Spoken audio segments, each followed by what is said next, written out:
Setelah darah tumpah di medan perang antara Khalifah Abbasiyah Al-Mustarsyid dan Sultan Seljuk Mas'ud bin Muhammad, dunia Islam memasuki babak baru yang kelam. Kekhalifahan Abbasiyah yang dulu dikdaya, kini hanya menjadi simbol spiritual belaka. Kekuasaan sesungguhnya berada di tangan dinasti Seljuk.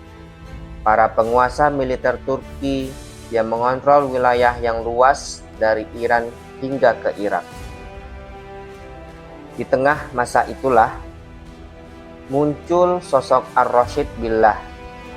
Bukan tokoh yang sering dibicarakan, tapi ia adalah Khalifah Abbasiyah yang berani, putra dari Al-Mustarsyid sendiri yang wafat secara tragis, dan seorang pemuda yang mencoba melawan arus besar politik di masanya.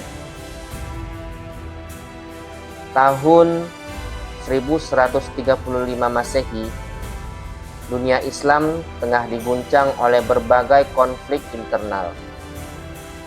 Kekuasaan politik dipegang oleh Sultan-Sultan Seljuk, sementara Khalifah di Baghdad hanya menjalankan peran seremonial. Namun, Al-Mustarsyid mencoba mengubah itu semua. Ia berperang melawan Sultan Mas'ud, namun kalah dan akhirnya dibunuh secara misterius.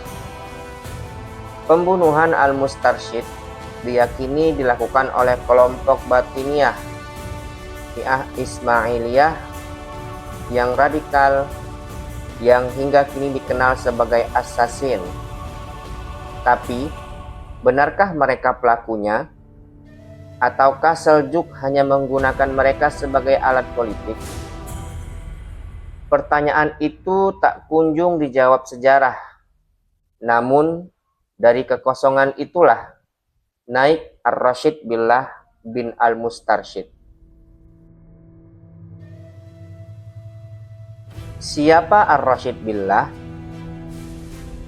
Ar-Rasyid Billah bernama lengkap Abu Ja'far Al-Mansur bin Al-Mustarsyid. Gelarnya Ar-Rasyid Billah, yang artinya yang mendapat petunjuk dari Allah. Ia merupakan keturunan langsung dari Bani Abbas, dinasti yang berkuasa atas Islam sejak abad ke-8 Masehi. Sebagai anak khalifah, ia mendapatkan pendidikan agama dan sastra yang baik. Namun, sejak kecil ia melihat ayahnya bukan sebagai penguasa mutlak, melainkan sebagai simbol belaka yang dikontrol para menteri dan sultan. Ketika Al-Mustarsyid terbunuh, para ulama dan pembesar Baghdad segera membaiat Ar-Rasyid sebagai khalifah baru. Meskipun ia masih muda, harapan besar tertumpu padanya. Mampukah ia melanjutkan semangat ayahnya? Mampukah ia membebaskan Abbasiyah dari bayang-bayang Seljuk? Namun, satu yang pasti, masa depannya tidak akan mudah.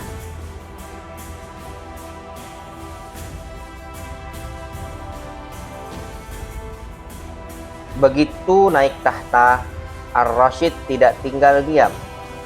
Ia tidak ingin hanya menjadi khalifah simbolik. Ia mulai mengonsolidasikan kekuatan politiknya di Baghdad. Ia mendekati para qadhi, para ulama, dan pasukan penjaga ibu kota. Sikapnya ini menimbulkan kecurigaan di mata Sultan Mas'ud dari dinasti Seljuk. Sejarah mencatat, hubungan Ar-Rasyid dengan Sultan Mas'ud sangat tegang. Keduanya saling mencurigai dan mengintai gerakan masing-masing. Titik puncak terjadi ketika Ar-Rasyid mendukung pemberontakan di wilayah Khurasan, daerah kekuasaan penting milik Seljuk. Hal ini dianggap sebagai pengkhianatan oleh Sultan. Maka pasukan pun dikirim ke Baghdad. Ancaman perang kembali menggantung di langit Abbasiyah. Tapi kali ini Baghdad tak mampu bertahan.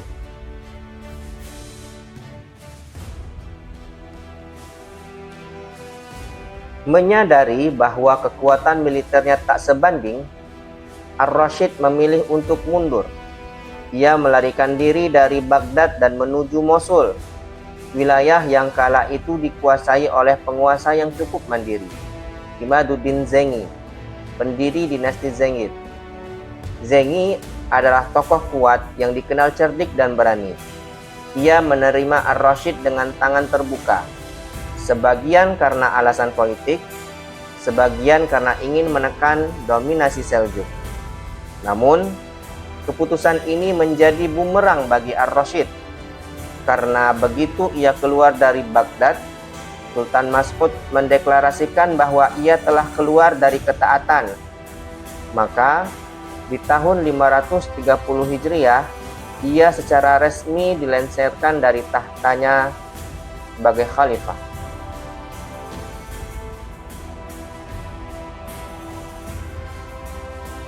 Dengan surat resmi, Sultan Mas'ud mengumumkan pencopotan Ar-Rasyid Billah. Sebagai gantinya, diangkatlah pamannya, Al-Muqtafi li Amrillah, sebagai khalifah baru. Tak ada perlawanan berarti di Baghdad. Para wazir, ulama, dan pejabat tinggi menerima keputusan ini. Mungkin karena tekanan, mungkin karena sudah lelah dengan konflik politik.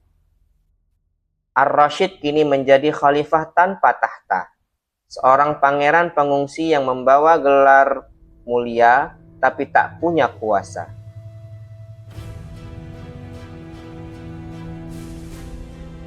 Beberapa bulan kemudian, saat Ar-Rasyid masih berada di Mosul, kabar duka kembali menyelimuti dunia Islam. Ar-Rasyid dieksekusi diam-diam. Diketahui para eksekutornya adalah kelompok Syiah Batiniyah yang dikenal sebagai assassin tadi. Metode mereka khas, tikaman senyap, racun tersembunyi, dan serangan mendadak. Riwayat wafat Ar-Rasyid sangat mirip dengan ayahnya. Keduanya wafat di luar medan perang. Keduanya dibunuh dalam pengasingan. Dan keduanya kemungkinan besar dibungkam oleh kekuatan yang merasa terancam oleh idealisme mereka. Ada yang mengatakan ini semua rekayasa Sultan Seljuk. Ada pula yang menyalahkan fanatisme kelompok Batiniyah. Yang pasti, dunia kehilangan satu lagi cahaya kecil perlawanan dari Abbasiyah.